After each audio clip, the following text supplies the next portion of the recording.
রাফিন বলল, সেজুতি তোমার সাথে কিছু কথা ছিল। ওই যে তখন বলতে বলতে চলে গেলে।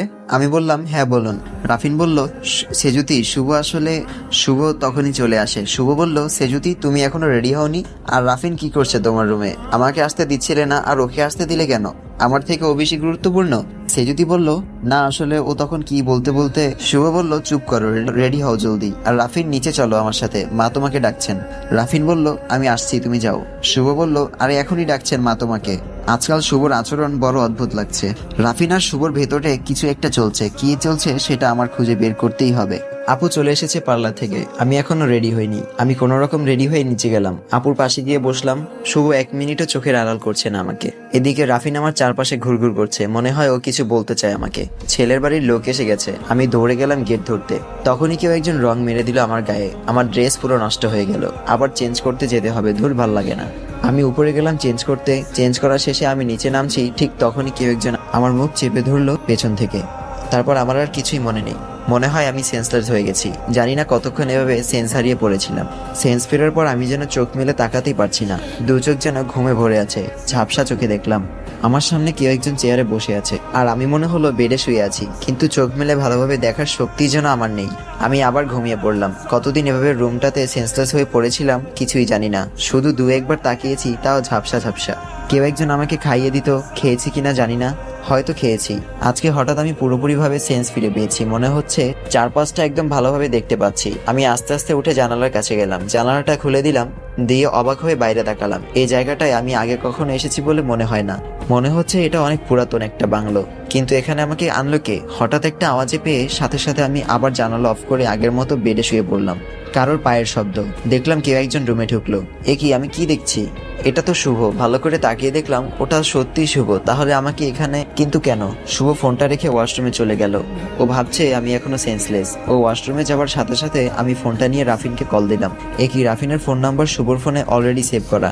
আমি রাফিনকে কল দিলাম, কেউ ফোন রিসিভ করছে। হ্যালো শুভ, তুই সেজুতিকে কোথায় লুকিয়ে রেখেছিস বল? দেখ, তোর শত্রুতা আমার সাথে, তুই সেই শাস্তি সেজুতিকে কেন দিচ্ছিস? আমি বললাম, হ্যালো রাফিন, আমি সেজুতি বলছি। রাফিন বলল, সেজুতি তুমি কোথায়? আজ একটা মাস আমরা তোমাকে তন্ন তন্ন করে খুঁজছি। কোথায় আছো তুমি? কেমন আছো? তোমার বাসার সবার কি অবস্থা টেনশনে? আমি রাফিনের কথা শুনে থ হয়ে গেলাম। 1 মাস আমি এভাবে পড়েছিলাম। শুভ কেন এভাবে তুলে আনলো আমাকে? আমরা তো বিয়ে করতাম কিছুদিন পরে। আমি বললাম, রাফিন, শুভ আমাকে জানি না কোথায় নিয়ে এসেছে। কাঁদতে কাঁদতে বললাম। রাফিন বলল, সেজুতি কুল ডাউন, মাথা ঠান্ডা করে আমার কথা শুনো। শুভ যদি তোমাকে বিয়ের জন্য জোর করে, খবরদার তুমি রাজি হবে না। ও একটা সাইকো, মাথার ঠিক নেই ওর। তুমি যে রুমে আছো সেখানে জানালা থাকলে খুলে দেখো তো আশেপাশে এমন কিছু দেখতে পাও কিনা যেটা দেখলে তুমি বুঝতে পারো জায়গাটা কোথায় থাকতে পারে। আমি বললাম, আচ্ছা ঠিক আছে, দেখছি। আমি জানালার কাছে যাব, ঠিক তখনই শুভ আমার হাত টেনে ধরলো। শুভ বলল, কার সাথে ফোনে কথা বলছো সেজুতি? দাও ফোনটা আমাকে দাও। আমি বললাম, না দেবো না। শুভ বলল, দাও বলছি। জোরে ধমক দিয়ে বলল। কেড়ে নিল ফোনটা শুভ আমার কাছ থেকে। হ্যালো, কে? রাফিন। রাফিন বলল, দেখ শুভ, সেজুতিকে ছেড়ে দে বলছি। আমি যদি ওখানে আসি ভালো হবে না বলছি। শুভ কোনো কথা না বলে ফোনটা কেটে দিল। আমি বললাম, শুভ তুমি আমাকে এখানে কেন এনেছো? শুভ বলল, সেজুতি রেডি হও, আজকে আমাদের বিয়ে। দেখো তোমার জন্য আমি কি এনেছি, এই দেখো শাড়ি। আমি বললাম, শুভ আমার প্রশ্নের উত্তর দাও, তুমি আমাকে এখানে কেন এনেছো? শুভ বলল, সেজুতি দেখো, এটা আমার পাঞ্জাবি, তোমার পছন্দের রং নীল, সুন্দর হয়েছে না বলো? শুভর গালে একটা থাপ্পড় দিয়ে বললাম, কি হচ্ছে এটা শুভ? আমি একটা কথা জিজ্ঞাসা করছি তোমাকে, এসব কি? আর কিসের বিয়ে? আমি কেন সবার থেকে লুকিয়ে বিয়ে করব? এমন তো না যে কেউ রাজি ছিল না এই বিয়েতে, সবাই রাজি। তাহলে এভাবে কেন? আমি এক্ষুনি বাড়ি যাব শুভ। তাই বলে আমি বাইরে বের হতে গেলাম, তখনই শুভ আমাকে টেনে ধরে দেওয়ালের সাথে চেপে ধরলো। শুভ বলল, হ্যাঁ যাবো তো, বিয়েটা করে নেই আগে। তুমি তো আমাকে ভালোবাসো, তাহলে বিয়ে করতে আপত্তি কিসের? আমি বললাম, ছাড়ো আমাকে শুভ, আমার লাগছে, ছাড়ো বলছি, আমি বাড়ি যাব। আমি শুভকে ধাক্কা দিয়ে সরিয়ে দৌড়ে চলে আসতে গেলাম, তখন শুভ আমাকে ধরে সপাটে একটা চড় বসিয়ে দিল আমার গালে। বিয়ে না করে এখান থেকে এক পাও বাড়াবি না, বুঝলি? আর যদি পালাতে চেষ্টা করিস তবে হাত পা ভেঙে এখানে বসিয়ে রাখবো। আমার মাথায় আকাশ ভেঙে পড়লো। এ কোন শুভকে দেখছি আমি? শুভ তো এমন ছিল না। শুভ, কি বলছো কি তুমি? মাথা ঠিক আছে তোমার? তুমি এভাবে কেন বলছো আমার সাথে? ছি শুভ, ছি। শুভ বলল, চুপ, একদম চুপ। আমার চুলের মুঠি ধরে বলল, একটাও কথা না, একটা কথা মনে রাখিস, তুই শুধু আমার। আমি বললাম, শুভ আমার লাগছে, ছাড়ো। শুভ বলল, এখানে শাড়ি গহনা সব রাখা আছে, রেডি হও জলদি, আজকেই আমাদের বিয়ে। আমি বললাম, না, আমি এভাবে বিয়ে করব না। আমি তো বলিনি বিয়ে করব না। করব, তবে সবাইকে নিয়ে, এভাবে চোরের মতো না। শুভ তখন আমাকে জড়িয়ে ধরে কাঁদতে কাঁদতে বলল, প্লিজ সেজুতি, আমি তোমাকে ভীষণ ভালোবাসি, আমি তোমাকে হারাতে চাই না। রাফিন তোমাকে কেড়ে নিবে আমার কাছ থেকে। প্লিজ সেজুতি, চলো না বিয়েটা করে নিই। আমি বললাম, না শুভ, এভাবে আমি বিয়ে করব না। আর আজকে তোমার যে রূপ আমি দেখলাম, এর পরেও তোমাকে বিয়ে করব কিনা সেটা আমাকে ভেবে দেখতে হবে। শুভ বলল, কি বলছো এসব তুমি সেজুতি? তোমার মাথা ঠিক আছে তো? নাকি রাফিনকে দেখে তোমার পুরাতন প্রেম আবার জেগে উঠেছে? আমি বললাম, ছি শুভ, এসব কি বলছো তুমি? আর 1 মিনিট আমি যে রাফিনকে ভালোবাসতাম সেটা তুমি কিভাবে জানলে? আমি তো কখনো তোমাকে বলিনি। আর তোমাকে কেন, আমি রাফিনের কথা কাউকেই বলিনি, তুমি কিভাবে জানলে? শুভ বলল, আমি কিভাবে জানবো, এমনি গেস করলাম আর কি। আমি বললাম, দেখো শুভ, আমি কোনো বাচ্চা না যে তুমি আমাকে যেটা বোঝাবে আমি সেটাই বুঝবো। আমি অনেকদিন থেকে খেয়াল করেছি তুমি কিছু একটা লুকাচ্ছ আমার কাছ থেকে। আজকে বলতে হবে তোমাকে, না হলে আমি তোমাকে জীবনেও বিয়ে করব না, শেষ করে দেব নিজেকে। বলো শুভ, বলো। রাফিন বলল, শুভ তোমাকে কি বলবে সেজুতি? বলবো তো আমি, বলার মতো ওর কাছে কিছুই নেই। আমি বললাম, রাফিন তুমি এখানে কি করে এলে? রাফিন বলল, তুমি আমাকে কল করেছিলে, সেই কল থেকে লোকেশন ট্র্যাক করে আমি এখানে পৌঁছেছি। রাফিন বলল, সেজুতি তোমার মনে আছে আমি চলে যাওয়ার পর থেকে তোমাকে কেউ ফলো করতো? সেটা কে ছিল জানো? সেটা ছিল শুভ। একটা সময় ও আমার সব থেকে ভালো বন্ধু ছিল। আমি জানতাম না ও তোমার কাজিন। ও কখনো বলেনি আমাকে, আর বিথিও না। আমি বিদেশ যাওয়ার আগে খুব চিন্তায় ছিলাম যে আমি চলে যাওয়ার পর যদি তুমি অন্য কারোর সাথে রিলেশনে জড়াও কিংবা তোমার অন্য কোথাও বিয়ে হয়ে যায়। এদিকে আমি চেয়েছিলাম নিজের পায়ে দাঁড়িয়ে তারপর তোমাকে বিয়ের কথা বলবো। একদিন শুভ নিজেই আমাকে বলে, তুই কোনো চিন্তা করিস না, আমি এদিকটা সামনে রাখবো। সেজুতি যাতে অন্য কোথাও বিয়ে না হয় সেই দায়িত্ব আমার। আর আমিও কি সুন্দর ওর কথা বিশ্বাস করে চলে গেলাম। পরে শুভ আর আমার সাথে ঠিকমতো যোগাযোগ করতো না, তাই আমি তোমাকে ফেসবুকে নক করেছিলাম, কিন্তু তুমি ভালোভাবে আমার কোনো কথা না শুনেই আমাকে ব্লক করে দিলে। শুভ যে আমার সাথে এত বড় বেইমানি করবে সেটা আমি কখনো কল্পনাও করিনি। শুভ বলল, বেইমানি? কিসের বেইমানি করেছি? ভালোবাসার অধিকার সবারই আছে। আর আমি কি জানতাম আমি সেজুতিকে দেখে ভালোবেসে ফেলবো? আর সেজুতিও আমাকে এখন ভালোবাসে। তুই চাইলেও আর কিছু করতে পারবি না। আর একটা সময় সেজুতি তোকে নিজে প্রপোজ করেছিল। কেন তুই ওকে সবটা বুঝিয়ে বলতে পারতি? কেন অপমান করেছিলি ওই দিন বল? তুই তো ওই দিন ওকে বলতে পারতি তোর জন্য অপেক্ষা করতে, তাহলে আজকে এই দিন তোকে দেখতে হতো না। আমি সেজুতিকে ভালোবাসি, সেজুতি শুধু আমার। সেজুতি বলল, চুপ করো তোমরা, প্লিজ চুপ করো। তোমরা নিজেরা নিজেদের মধ্যে ডিসিশন নিয়ে নিলে আমি কার? কেন, আমিও তো একটা মানুষ, আমারও তো কোনো ইচ্ছা থাকতে পারে নাকি? আমি বাড়ি যেতে চাই। এটা বলে আমি সেখান থেকে বের হয়ে গেলাম। বাইরে বেরিয়ে এসে দেখলাম আমাদের গাড়িটা মনে হয় রাফিন এনেছে, কিন্তু চাবিটা কোথায়? চাবি মনে হয় রাফিনের কাছে। আবার গেলাম চাবি আনতে। যখনই দরজার কাছে গেলাম এমন কিছু কথা শুনলাম যেটাতে আমার মাথা ঘুরে গেল। রাফিন বলল, শুভ তুই কাজটা করতে পারলি? তুই না একসময় আমার বন্ধু ছিলি, তোকে আমি নিজের ভাইয়ের মতো ভালোবাসতাম, আর তুই কি না? শুভ বলল, আরে রাখ তোর বন্ধুত্ব, তুই ছোট থেকে আমার সব পছন্দের জিনিসে ভাগ বসিয়েছিস, সবসময় আমার চেয়ে ভালো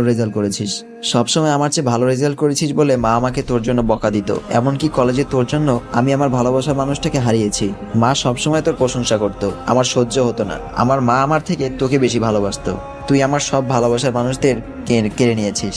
আর সব থেকে বড় কথা, তোর বাবার জন্য আমার বাবার ব্যবসা ডুবে যেতে বসেছে।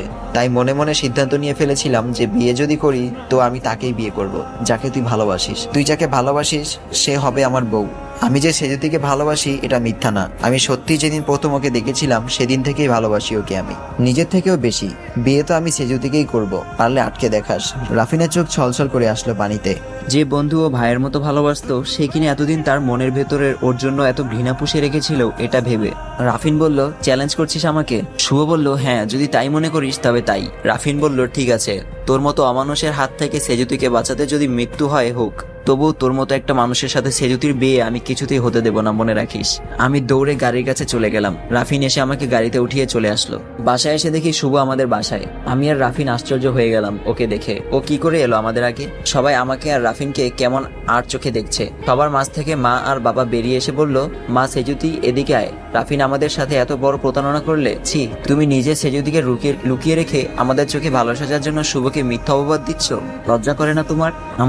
আমার আর বুঝতে বাকি রইল না শুভ বাবা মার ব্রেইন ওয়াশ করে ফেলেছে মিথ্যা দিয়ে। রাফিন বলল, বিশ্বাস করুন আন্টি, শুভ এসব করেছে। আজ আমি না গেলে হয়তো শুভ সেজুতিকে। মা বলল, একদম চুপ থাকো। শুভ কেন কিডন্যাপ করবে সেজুতিকে? ওর সাথে তো কিছুদিন পর সেজুতির বিয়ে। আমি বললাম, মা বিশ্বাস করো, রাফিন যা বলছে সব সত্যি। শুভ আমাকে। বাবা বলল, তুমি একদম চুপ করে থাকো সেজুতি। তোমার লজ্জা করে না শুভর সাথে বিয়ে ঠিক হওয়ার পরও তুমি রাফিনের সাথে অবৈধ সম্পর্ক তৈরি করেছো? তোমার ভাগ্য ভালো এত কিছুর পরও শুভ তোমাকে বিয়ে করতে রাজি হয়েছে। রাফিন বলল, আঙ্কেল আন্টি বিশ্বাস করুন, আমি সেজুতিকে কিডন্যাপ করিনি। মা বলল, হ্যাঁ সেটা তো জানি, আর এটাও জানি সেজুতি তোমার সাথে ইচ্ছা করে পালিয়েছিল। ভালো মুখে বলছি বেরিয়ে যাও, এখনো সময় আছে, না হলে তোমাকে পুলিশে দেব সেজুতিকে কিডন্যাপ করার অপরাধে। শুভ বলল, আপনাকে আর কষ্ট করতে হবে না মা, আমি খবর দিয়ে দিয়েছি অলরেডি। আমি বললাম, শুভ তুমি মোটেও কাজটা ঠিক করোনি, ফাঁসবে কিন্তু তুমি অবশেষে। রাফিন বলল, আন্টি আমি সেজুতিকে ভালোবাসি। কথাটা বলার সাথে সাথে আমার বাবা রাফিনের গালে একটা চর বসিয়ে দিল আর বলল, লজ্জা করে না তোমার অভদ্র ছেলে? তুমি জানো না সেজুতির বিয়ে ঠিক? আঙ্কেল আপনি আমাকে জেলে পাঠান, তবুও সেজুতিকে শুভর সাথে বিয়ে দিবেন না প্লিজ। বাবা বলল, কি করব না করব সেটা আমার একান্ত ব্যক্তিগত ব্যাপার, সেটা তুমি আমাকে শেখাবে না।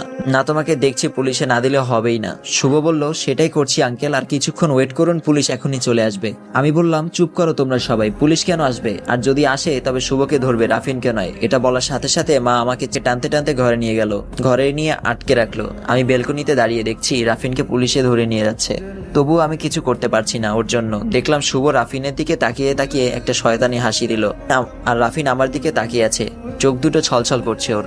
বুঝতে পারলাম আমি এখনো ভালোবাসি রাফিনকে। পরের দিন সকালে আমি উঠে পুলিশ স্টেশন যাব বলে রেডি হয়ে নিচে নামছি, ঠিক তখনই দেখি শুভ বলল, কোথায় যাচ্ছ সেজুতি? আমি বললাম, সেই কৈফিয়ত কি আমি তোমাকে দেব? শুভ বলল, হ্যাঁ দিতে হবে, কারণ কিছুদিন পর তুমি আমার বউ হবে। আমি বললাম, তোমার এখনো মনে হয় এত কিছুর পরও আমি তোমাকে বিয়ে করব? ভাবলে কিভাবে তুমি? আমি তোমাকে কিছুতেই বিয়ে করব না, এই জন্মেও না। মা বলল, তাহলে কাকে বিয়ে করবি? ওই বজ্জাত ছেলেটাকে যার সাথে তুই পালিয়েছিলি? আমি বললাম, মা রাফিন একদমই বজ্জাত নয়, বরং তোমাদের শুভই বজ্জাত। মা আমি বলে দিলাম আমি কিন্তু কিছুতেই বিয়ে করব না শুভকে। এই বলে আমি পুলিশ স্টেশন গেলাম, গিয়ে শুনি গতকাল রাতেই রাফিনকে ওর বাবা ছাড়িয়ে নিয়ে গেছে। কি করবো এখন আমি রাফিনদের বাসাও চিনি না। হ্যাঁ একমাত্র বিথি আপু আমাকে সাহায্য করতে পারে। কল দিলাম আপুকে, সবটা খুলে বললাম। বলার পর আপু বলল আমি যেন শুভকে বিয়ে না করি, আর আপু আমাকে একটা বুদ্ধি দিল। আমি বাসায় ফিরে গেলাম, গিয়ে দেখি বাড়ি সাজানো হচ্ছে। আমি বললাম, মা এসব কি? মা বলল, বাড়ি সাজানো হচ্ছে। আমি বললাম, কিসের জন্য? মা বলল, কাল তোমার আর শুভর বিয়ে। আমি বললাম, কি বলছো মা? আমি শুভকে বিয়ে করব না, কিছুতেই না। এই বলে আমি রুমে চলে গেলাম, দেখলাম শুভ বসে আছে আমার রুমে। তুমি আমার রুমে কি করছো? বেরিয়ে যাও এক্ষুনি, গেট আউট। শুভ বলল, কালকের পর থেকে এই রুমটা আমাদের দুজনারই তো হবে, থাকলে সমস্যা কি? আমি শুভর শার্টের কলারটা ধরে বললাম, সেই স্বপ্ন তোমার জীবনেও পূরণ হবে না। সাথে সাথে শুভ আমাকে দেয়ালের সাথে চেপে ধরে বলল, তোমাকে পাওয়ার জন্য এত কিছু করছি, তাহলে আর অনেক কিছু করতে পারি, বুঝলে? তাই রাফিনের ভালো যদি চাও বিয়েতে রাজি হয়ে যাও, নয়তো খুব খারাপ হবে বলে দিলাম। আমি বললাম, কি করবে তুমি? শুভ বলল, সেটা সময় হলেই দেখতে পারবে। কথাটা বলে শুভ বেরিয়ে গেল। পরদিন বসে বসে আছি, অনেকবার পালানোর চেষ্টা করেছি, পারিনি। শুভ পাহারা বসিয়েছে গেটে। হঠাৎ আমার বেলকনিতে একটা কিছু পড়ার শব্দ, গিয়ে দেখলাম রাফিন বেলকনিতে। আমি বললাম, রাফিন তুমি কিভাবে এলে এখানে? রাফিন বলল, ওই তো পাঁচিল টুপকে। হঠাৎ ও হাঁটু গেড়ে আমাকে প্রপোজ করলো, বিয়ে করবে আমাকে? আমি বললাম, রাফিন তুমি পাগল? এত কিছুর পরও তুমি? রাফিন বলল, হ্যাঁ এত কিছুর পরও বলবো ভালোবাসি তোমাকে। আমি বললাম, রাফিন এসব পাগলামি বাদ দাও, যাও এখান থেকে, না হলে শুভ দেখে ফেললে সমস্যা হয়ে যাবে। শুভ খুব খারাপ, ও একটা সাইকো, ও তোমাকে দেখলে এবার হয়তো মেরেই ফেলবে, যাও প্লিজ। রাফিন বলল, ভালোবাসো আমাকে? ভরসা আছে আমার উপরে? আমি চুপ করে রইলাম। রাফিন বলল, বলো সেজুতি, ভালোবাসো? আমি রাফিনকে জড়িয়ে ধরে বললাম, হ্যাঁ ভালোবাসি, খুব ভালোবাসি। রাফিন বলল, পালাতে পারবে আমার সাথে? ওর হাতটা বাড়িয়ে দিল আমার দিকে। আমি বললাম, কি বলছো? শুভ জানতে পারলে মেরে ফেলবে একদম তোমাকে।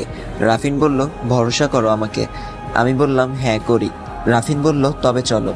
আমি বললাম, কোথায়? আর বের হব কি করে? রাফিন বলল, সেই ব্যবস্থা আমি করে এসেছি। ব্যালকনি বেয়ে নিচে নেমে পালিয়ে গেলাম রাফিনের হাত ধরে। বাসা থেকে বের হয়ে শুধু দৌড়েছি দুজন। একটা কাজী অফিসে ঢুকে বিয়ে করলাম। ওর বন্ধুরা ওয়েট করছিল ওখানে আমাদের জন্য, আর আমার আপু। বিয়ে শেষ, কিছুটা দূরে এসে বাসে উঠে রওনা হলাম দুজন। সেজুতি বলল, রাফিন। হ্যাঁ বলো, আমরা কোথায় যাচ্ছি? রাফিন বলল, জানি না, বাস যতদূর যায় ততদূর যাব, মনে করো এটাই আমাদের হানিমুন। সেজুতি বলল, দেখো বাসের সবাই কেমন ভাবে আমাদের দেখছে। রাফিন বলল, দেখুক, আর কাউকে ভয় পাই না, পরোয়া করি না কাউকে। আমি রাফিনের কাঁধে মাথা রাখলাম, মনে হচ্ছে জেলখানা থেকে বেরিয়ে এসেছি। রাফিন আমার কপালে একটা চুমু দিল, মনে হচ্ছে পৃথিবীর সব সুখ পেয়ে গেছি। অবশেষে মনে হলো এই মানুষটার জন্য অপেক্ষা করাটা আমার সার্থক হয়েছে। আজ আমাদের 4র্থ বিবাহবার্ষিকী। একটা ফুটফুটে ছেলে হয়েছে আমাদের, নাম রেখেছি রাফি। আমরা এখন দেশের বাইরে থাকি। রাফিনের বাবা মা সব জানতো, ওরাই আমাদের বাইরে যাবার সব ব্যবস্থা করে দিয়েছিল। আমার বাবা মা আজও মেনে নেয়নি আমাদের। আপুর সাথে কথা হয় মাঝে মাঝে, শুনেছিলাম শুভকে জোর করে বিয়ে দিয়েছে ওর বাবা মা, তবে ওদের কোনো বেবি হয় না। হয়তো এটাই ওর পাপের শাস্তি। শুভ অনেক খুঁজেছে নাকি আমাকে, অনেক সুখে আছি আমি। রাফিন আমাকে ভীষণ ভালোবাসে, আগের থেকে এখন আরো বেশি ভালোবাসে। ভাবছি এবার দেশে যাব। 4 বছর হলো দেশ ছেড়েছি। আমার ছেলেটাকে দেখলে যদি বাবা মায়ের রাগ কমে। আসসালামু আলাইকুম। এখানেই শেষ হয়ে যায় আমাদের সবার অপেক্ষা গল্প।